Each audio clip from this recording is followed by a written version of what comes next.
brutality, police violence, it regularly, and nobody at the level that he's at, nobody on either side of the aisle is doing anything to stop that. So, and we can't wait till November to solve these issues. So this is different. This is very different because if Joe Biden wins, it's still the same country. If Trump wins, he's just going to drive us off the cliff even faster. This is different. So how do we begin this change? What steps need to be taken since Andrew Young, the former mayor of Atlanta and civil rights icon himself, says that the civil rights movement had a strategy. This, he says, I'm quoting him, is more chaotic. What should be the steps toward progress so that something valuable does come out of this experience across the nation? I mean, with all the due respect to Andrew Young that I can give, I think he's probably remembering that as being more rosy than it actually was, from what I've seen in history books, and what my mom has told me about it. I mean, you had Malcolm X, you had Martin Luther King Jr., you had SNCC. There were lots of different groups that had lots of different tactics, and they didn't all get along.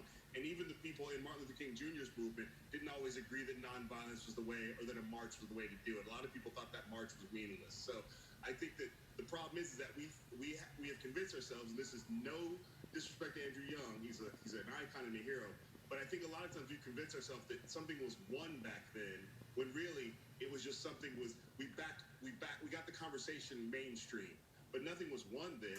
We still haven't fixed the inherent issues, and the proof is that Martin Luther King Jr. was assassinated, Malcolm X was assassinated. We could go down the line. If they were still alive, I think you'd be like, this is the same stuff we were talking about. And with the pace of information, they would understand that people were sick of this. So then how do we begin the real change now? I mean, all this stuff starts local. I think I've given the Bay Area a lot of credit here, but it's about local leaders actually doing what the people need and the people want. And, California gets a lot of credit for being progressive and all that kind of stuff, but the COVID-19 virus is hitting black and brown folks just as hard here as it's hitting black and brown people around the country. I think it's about starting locally, and it's about the thing that's going to happen is some people will in a couple of weeks sort of forget this happened and it will go back to normal. But for black folks, we're not going to forget. It's not going to go back to normal. And so back to what we were saying earlier, those white people who are going to go back to their Peloton bikes or their sourdough bread making have to keep in mind that this is still, even if they don't feel it or they're not seeing it on the news, that racism is still a systemic and institutional problem in this country, in a country that is built on and run by white supremacists. I feel like, Kamau, we're putting you on the spot by asking you for all these big answers to these. I'm a comedian and a college dropout, so you got the right guy. Hey, you're doing as well or better than most, but let me ask you this. Talking about keeping things local, local businesses, particularly black-owned businesses, can always use help outside the black community as well. So give us some pointers on how we find these businesses, whether it's a bank or a clothing store or a bakery or whatever. There are so many different black businesses that could use support that enrich the black community.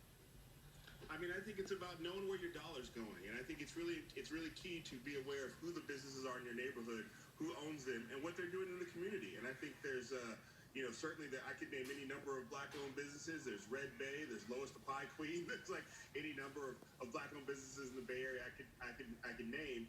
Marcus Books is somewhere out there. I think, but it's about all of us sort of taking responsibility for how we spend our dollars. And in this moment, if you have extra resources, figuring out where to put them that they'll make the biggest difference. And certainly the black community is a great start for that. So you spent I also want to shout out Mr. Fab Downtown. Mr. Fab Downtown, he's got Dope Era is another black-owned business. You spent several years doing United Shades of America, dealing with issues. I'm still doing it, Pam. You said former. It's coming back. It's just been delayed by all of this. Okay. All right. Well, I'm glad to hear that. Really glad to hear that on CNN. You have spent several years doing United Shades of America. What did you learn about race? Did you feel hopeful when you finished looking at race all across the country throughout doing those series? I mean, the thing that I'm a very different person now than when I started that show. The very first episode I met with the Klan, I wouldn't do that again for lots of reasons. Because the conversation with the Klan is a very low-level conversation about white supremacy and and racism as a structural institutional problem. So I think over the course of that series, the conversations on that show have gotten more high level. And the thing that I've always come away with, we all want the same thing. We want good jobs, whether you're in Appalachia, whether you're in the south side of Chicago, whether you're at the Pine Ridge Reservation, you want a good job, you want it to pay you well, you want good education for your kids, you want the criminal justice system and the police to help you when you need it, not hurt you when you need it. we all want those same things, but because and this is true politically across this country, not just a Trump problem, because we turn politics into team sports and treat it like the WWE, where it's a game, it's a sport, it's not actually about your life.